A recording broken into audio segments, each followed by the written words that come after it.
नमस्कार मित्रांनो, मी राजेश माने यूट्यूबच्या बातमी.in या न्यूज चॅनलवर आपल्या सर्वांचे स्वागत. मित्रांनो, पुणे महानगरपालिकेच्या निवडणुका संदर्भातले ज्या मुलाखती आपण सुरू केलेल्या आहेत त्याचा दुसरा भाग जो आहे हा आता आपण घेणार आहोत. प्रभाग क्रमांक 11 यामध्ये गेले वर्षभरापासून प्रामुख्याने ॲक्टिव्ह असलेले सुनील माने जे पुणे शहर भारतीय जनता पार्टीचे चिटणीस आहेत, हे आज आपल्याबरोबर आहेत. आणि प्रभाग क्रमांक 11 असेल, 12 असेल किंवा 13 असेल या भागामध्ये यांनी गेले वर्षभरापासून सातत्याने काम सुरू केलेलं आहे. आणि या भागातनं एक इच्छुक उमेदवार म्हणून या ठिकाणी आहेत. आता आपण त्यांच्याशी बोलूयात की प्रभाग क्रमांक 11 आणि प्रभाग क्रमांक 12 गेले वर्षभर तुम्ही ह्या भागात काम करताय. एक पक्ष म्हणून तुम्ही ह्या भागाकडे कसं बघताय? वास्तविक वर्षभरात आता कोविडच्या काळात 2 वर्षांपासून आम्ही खूप जास्त पद्धतीने काम करतो आहे लोकांच्या मदतीसाठी. पण पक्ष म्हणून ह्या दोन्ही प्रभागांमध्ये किंवा ह्या सगळ्या परिसरांमध्ये आपल्याला सगळ्यांना माहिती आहे की मागच्या निवडणुकीत भारतीय जनता पक्षाचे 4ही नगरसेवक या परिसरातनं विजयी झाले होते. आमच्या भागाचे नगरसेवक प्रकाशजी ढोरे यांनी गेल्या 20-25 वर्षापासून हा भाग आपल्या नेटवर्कने, कामाने सगळ्या लोकांना जोडून, सर्व पद्धतीच्या समाज घटकांना जोडून जे काम उभं केलं त्याचा परिपाक म्हणून जे आता 3 नगरसेवक ह्या ज्या भागात नव्हते त्याचा रिझल्ट हे ढोरे साहेबांच्या कामातनं झालेला विषय आहे.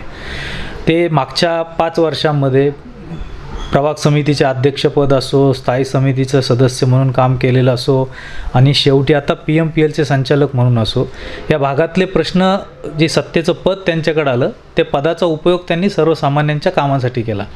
हा जसा भारतीय जनता पक्षाचा एक प्रमुख इथला नेता म्हणून त्यांनी जे काय शहरातला प्रमुख नेता या भागातला सगळं काम व्यवस्थित करण्यासाठी छोट्या हॉस्पिटल्सपासून लोकांच्या मदतीपासून सगळ्या गोष्टी आपण जसं विचारलं की भाजपचा म्हणून दृष्टिकोन आम्हाला ते तर 4 प्रभागांमध्ये जे सगळे नगरसेवक 4च्या 4 प्रभागातले जे निवडून आले, काम जे आम्ही सगळं पक्ष म्हणून जे केलं त्याचा स्वाभाविक फायदा पक्षाला जे निवडणुकीसाठी पक्ष निर्णय घेतो की यांना उमेदवारी, आता 4 इच्छुक असतात त्यातल्या एकाला मिळत असतं, 2 जणांना मिळत असतं.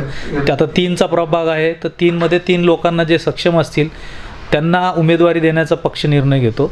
आणि मला पक्ष म्हणून तो विश्वास आहे की इथं जे काम केलं आहे वस्त्यांपासून सोसायट्यांपासून सगळ्या या भागात, तर तो परिणाम आम्हाला भाजपला चांगल्या पद्धतीने मिळेल.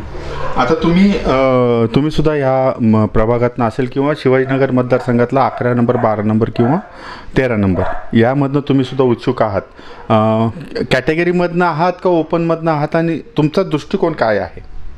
नाही, आता पक्षाकडं आमच्याकडे एक पद्धत असते की आम्ही इच्छुक आहोत. पक्ष निर्णय घेतो की तुम्ही पक्षाचे सर्वे करायची पद्धत असते. पक्ष सगळ्या कार्यकर्त्यांशी बोलतो. पक्षाचे वरिष्ठ नेतृत्व सगळ्या गोष्टीचा सारासार विचार करून तुम्ही कुठं कशा पद्धतीने करू शकताय पक्ष आपण इच्छा व्यक्त करायची असते. त्यानुसार उमेदवारीची इच्छा व्यक्त करणं हे आपल्या हातात असतं आणि कुठं उमेदवारी द्यायची याचा निर्णय पक्ष घेत असतं. हा त्यातला महत्त्वाचा भाग आहे. आता दृष्टिकोन म्हटलात तर मला जे आता मी आपल्याला सांगितलं इथं जे खूप वर्षांपासून चांगलं काम करणारे ढोरे साहेब असतील, आमच्याबरोबर जे सगळे सहकारी आता भाजपत नवीन जे सगळे जोडले गेलेले आहेत, कार्यकर्ते जोडलेले आहेत वस्ती भागापासून सगळ्या ह्याच्यातले, केंद्र सरकारने आणि देवेंद्रजी असताना महाराष्ट्रातल्या ह्याच्यात आता महापालिकेत आमची सत्ता होती त्यातनं सगळ्या ज्या योजना आहेत, ज्या विकासाची कामं आहेत ती लोकांपर्यंत पोचवणं आणि ते पुढच्या काळात अधिकाधिक लोकांच्या सोयी सुविधा कशा निर्माण करून घेता येतील, आपलं जर त्याच्यातलं स्किल आहे, आपला जो काय त्यातला अभ्यास आहे, काय करता येऊ शकतं ह्याच्याकडे जी काय माहिती जाणीव आहे तर ती लोकांपर्यंत जास्तीत जास्त पोचून लोकांचे आयुष्य पुढच्या काळात आणखी चांगलं कसं आपल्याला सुधारणा करता येईल, प्रश्न कसे मिटवता येतील या संदर्भात काम करणं हाच मूळचा नगरसेवकांचा दृष्टिकोन असायला हवा असतो. शहराचं नियोजन, आपल्या भागाचं नियोजन आणि चांगल्या पद्धतीने काम कसं करता येईल, धोरणं चांगली कशी करता येईल या दृष्टिकोनातनं पक्ष म्हणून आम्हाला जे काम करायला लागतं ते आपल्याला आवश्यक असतं. तुम्ही शहरावर पण काम केलेलं आहे आणि करता सुद्धा आहात.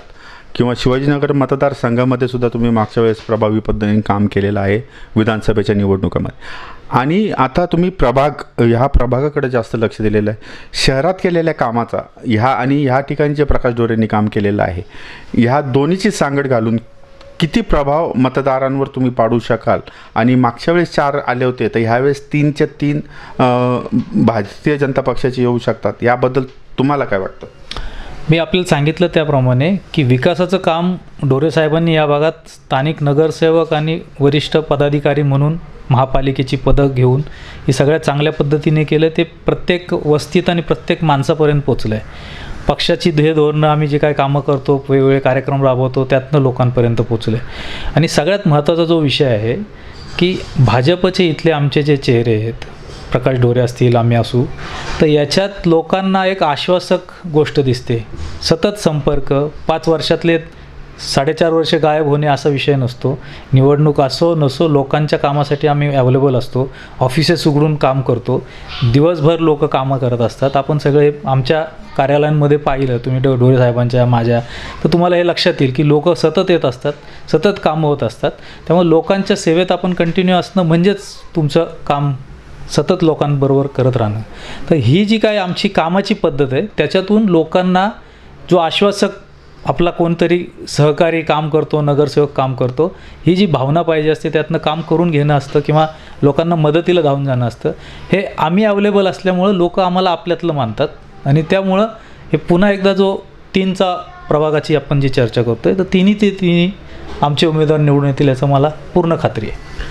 प्रभाग रचना नव्याने जी झाली, आता आजच जी प्रभाग रचना जाहीर झाली त्यामध्ये काही नवीन भागसुद्धा जोडला गेलेला आहे. ह्या नवीन भाग जो जोडला गेला याचा किती फायदा भारतीय जनता पक्षाला होईल किंवा तुमच्या उमेदवारांना होईल किंवा तुम्हाला होईल असं तुम्हाला वाटतं? मुळात हा प्रभाग रचनेत खूप राजकीय हस्तक्षेप झाल्याचा आम्ही सुरुवातीपासून मुद्दा मांडलेला आहे. आम्हाला भाजपचा बहुल मतदार, आता 4 निवडून आले, आता 3ही निवडून येणार, हे लक्षात घेऊन कसे तोडता येतील, वेगवेगळे भाग पाडता येतील असे खूप प्रयत्न झाले. पण विरोधी पक्षांच्या दुर्दैवाने म्हणा, कुठलाही भाग जोडला तरी भाजपचा उमेदवार निवडून येतो असं त्यांना दिसतं. त्यामुळे ते हतबल झालेत. जे आता काढून जोडले किंवा तोडले होते ते दोन्ही भाजपचेच मतदार तिथं जागृत मतदार आहेत. आणि मॉडेल कॉलनीचा परिसर असेल, ICS कॉलनी असेल, जवाहरनगर असेल, औंधचा सिद्धार्थनगरचा भाग असेल, हे सगळे भाग भाजप आणि वैयक्तिक प्रकाश डोरे जे असतील, मी असेल, आम्ही फिरून लोकांबरोबर असलेल्या संपर्काचे लोक आहेत. लोकांना आम्ही माहीत आहोत, आम्हाला लोक माहिती आहेत. जे बाकीचे कधी फिरलेच नाहीत ते त्यांना लचके तोडायची गरज पडते. आम्हाला कधीच पडली नाही. कुठेही टाका, आम्ही काम करतो आहे, लोकांना अवेलेबल आहोत, आम्ही परत जाऊ, परत निवडून येऊ अशी आमची धारणा आहे. फेब्रुवारीमध्ये महापालिका बरखास्त झाली, म्हणजे प्रशासक त्या ठिकाणी नेमला गेला. आणि त्यानंतर जे महापालिकेची कामं जी होती यांना थोडीशी ब्रेक लागल्यासारखा झाला. नागरिकांची कामं ह्याच्यामुळं जसे नगरसेवक असताना होत होते ती झाली नाहीत. मात्र आपल्या प्रभागामध्ये 11मध्ये आपले जे स्थानिक नगरसेवक आहेत जे होते त्यावेळेस आणि आता लोकसंपर्कामध्ये आहेत आणि तुम्ही त्या कार्यक्रमामध्ये सातत्याने आहात, तुम्हाला काय दिसतं की किती फरक पडतो प्रशासक असण्यामध्ये आणि आपले नगरसेवक असल्यामध्ये? फरक निश्चितच पडतो. कारण प्रशासकांनी आपल्या पद्धतीने काय लोकांच्या समस्या, आता जसं तुम्ही डोरे साहेबांचं ऑफिस सकाळी बघितलं तर तुडुंब गर्दी असते. असं तुम्हाला वॉर्ड ऑफिसला लोक जाऊन बसतात का? तर नाही बसत. कुठल्या तरी अधिकाऱ्याच्या घरी जाऊन बसतात का? तर नाही बसत. हे पीपल कनेक्ट ज्याला म्हणतो आपण, सर्वसामान्यांचा जिव्हाळ्याचे प्रश्न कोण सोडवतं? तर लोकप्रतिनिधी सोडवतात. मग लोकप्रतिनिधी कोण आहे या भागात? बाबा डोरे आहेत, आम्ही आता लोकप्रतिनिधी नाही. पण त्यांचा जो फ्लो आहे, त्यांची सगळी कामाची पद्धत आहे की फोन उचलला काम होतं. तर हे आत्ता काम पदावर नगरसेवक असतानाचा जो प्रेशर आम्हाला देता येतं ते आता विसर्जित झाल्यामुळे तेवढं देता येत नाही. पण कामं आमची होत आहेत. रोज तुम्ही या, त्यांच्या ऑफिसमध्ये, आमच्या ऑफिसमध्ये लोक कामाला सतत येत असतात, काम करून घेतो आम्ही. पण जो रेटा पाहिजे लोकप्रतिनिधी म्हणून जो एक पद असतं, त्याला एक प्रेशर असतं, ते थोडं कमी होतंच. पण ते अधिकाऱ्यांनी समजून, आता आम्ही अधिकाऱ्यांकडे जातोच आहे, सांगतोच आहे, ढोरे साहेब मी जातो आहे कॉर्पोरेशनमध्ये, वॉर्ड ऑफिसला जातो, याचा प्रॉब्लेम आहे, त्याचा प्रॉब्लेम आहे, लाईटचे इश्यू आहेत, लोकांचे बाकीचे येत नाही. आता शहरी गरीबचे आता ते आम्ही 100 लोकांचे डोळ्यांचं ऑपरेशन ढोरे साहेबांनी मी करतो आहे. तर त्याच्यासाठी आम्ही जे काय करतो आहे काम, ते हे लोकांसाठीचंच काम आहे, ते कंटिन्यू करावंच लागतं. तुम्हाला विश्रांती, आता त्यांना काय पद, काय त्याला एक फक्त औपचारिक भाग गेला की इतके दिवस यांच्याकडे पद नाही, पण ते नगरसेवक असणं नसणं ह्याच्यासाठी नाही काम, लोकांच्या सेवेत कंटिन्यू आहे. त्यामुळं काम करत राहणं हा आमचा भाग आहे. अधिकाऱ्यांकडं काम करून घेणं, आता अनेक लोक तर नगरसेवक असतानाही काम करायचे नाही, त्याचं काय करणार? त्यामुळं लोकांना बरोबर काम करत राहणं हा मुद्दा जो आहे तो लोकांकडनं, अधिकाऱ्यांकडनं समजून घेऊन विषय मार्गाला लावण्याचं काम आम्ही अजूनही करतो आणि ते करत राहणार. पुन्हा एकदा त्याच विषयाकडे येतो की आपला जो प्रभाग आहे हा आता जो 3चा प्रभाग झालेला आहे, ह्याच्यामध्ये तिन्ही नगरसेवक भाजपचे निवडून येतील असं तुम्ही सांगितलेलं आहे. पण मागच्या 5 वर्षात जे ह्या भागात भाजपने काम केलेलं आहे ते बघता मार्जिन कसं राहील, किती मार्जिनने भाजप पुढं असेल, किंवा किती प्रतिसाद नागरिक या भागातले तुम्हाला देतील असं वाटतं? मागच्या वेळेचं जर तुम्ही मतदानाची आकडेवारी पाहिली तर तेच परत उदाहरण एकच देतो छोटंसं. प्रकाश ढोरेंना पडलेलं मत आणि दोन्ही पक्षांनी एकत्र लढूनही त्यांना मिळालेल्या मतांची बेरीज, याच्यातच मोठी गॅप आहे. आता ही गॅप उलट प्रकाश ढोरेंची मताची टक्केवारी आणखी वाढेल. स्वाभाविकपणे भारतीय जनता पक्षाच्या सगळ्या उमेदवारांची टक्केवारी जास्त वाढेल. हे पक्ष 3 एकत्र येऊन आहे, तर काय त्यांना MIM घेऊन अजून करायचं असेल तर तेही करतील, काय अडचण नाही. पण ह्याच्यात फरक पडत नाही. आमचं काम, लोकांचा संपर्क आणि लोकांना अवेलेबिलिटी, हे सगळ्या गोष्टी मॅटर करतात स्थानिक नगरसेवक म्हणून काम करताना, स्थानिक लोकप्रतिनिधी म्हणून. तर ते मतांची टक्केवारी 100% आमची जास्त होईल असं आम्हाला पूर्ण खात्री आहे. मित्रांनो, आता आपण पाहिलं की सुनील माने जे 11 नंबर प्रभागात गेले अनेक दिवस काम करतायत, प्रकाश ढोरे यांच्याबरोबर सातत्याने ते असतात. या प्रभागातले कुठल्याही विकास कामं असतील, ही भाजपची टीम म्हणून जे काम केलेलं आहे त्यांचं मत आपण पाहिलं. त्यांचाही असा ठाम विश्वास आहे की आपण पुन्हा एकदा प्रभाग क्रमांक 11मधनं 3 उमेदवार हे भाजपचे निवडून येतील. मानेसाहेब धन्यवाद, आपण आम्हाला जे आपले मत मांडलेत याबद्दल आपलं धन्यवाद. धन्यवाद, नमस्कार.